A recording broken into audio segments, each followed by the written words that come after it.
broadly, we need to develop, and this is not necessarily health systems, we need to really build up the resilience in the population, and different ways to do that. One, of course, is really paying attention to the mental health, which kind of sometimes can really spiral out of control in terms of when people get depressed and things aren't going well, and one thing after the other coming at them. And so, unfortunately, COVID has made it difficult to socialize, but being able to be with other people, talking to other people, if there's someone who lives alone, that you know of, checking in on them and really, letting them know that you're there to help, and that really makes a big difference. During the 2017 wildfires, one of the organizations that many people cited as being very helpful to them was this group called Project Hope. And they had a call line. They were getting 3,000 calls a month for basically the entire year after those wildfires.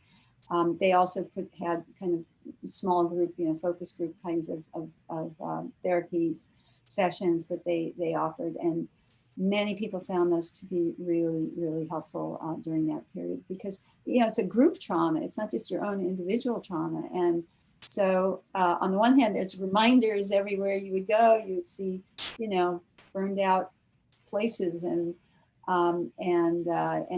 your neighbors were just as affected as you. And I think there's some sort of compounding of that group trauma, but it also offers that opportunity for people to come together to really, find strength in that community of people. We need to have clean air centers that need to be available to people where they can go. Some people don't have very good air conditioning, or may not have any, and leaky.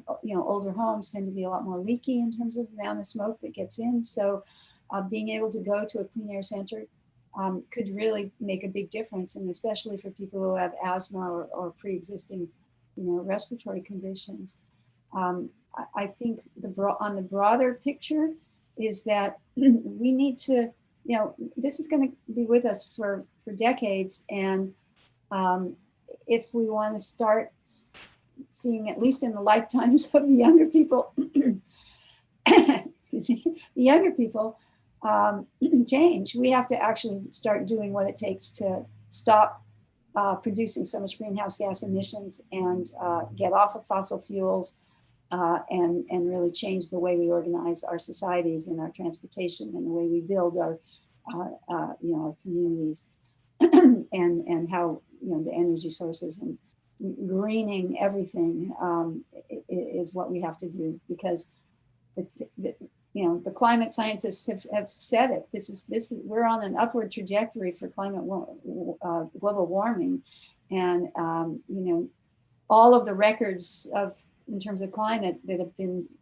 broken and again, most of that is the last 10 to 20 years, even though this has been building up for decades now. Rebecca? I would agree with all of that, and then maybe just add, we do have to think about some of those urban forest and grassland interfaces, to think about, ways to put barriers between them.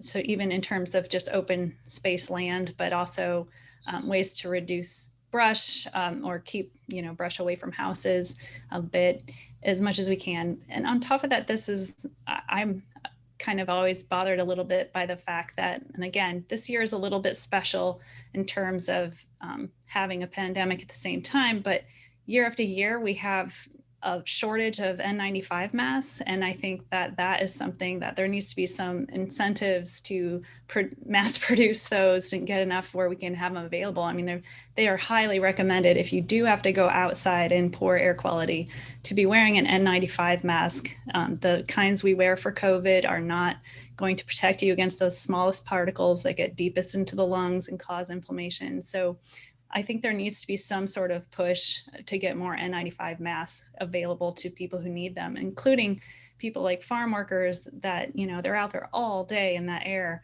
and, they need those masks. And they're just really hard to come by, and it's been, several years now. And so we figure there's a point where we know we need them, so there should be more of them available somehow.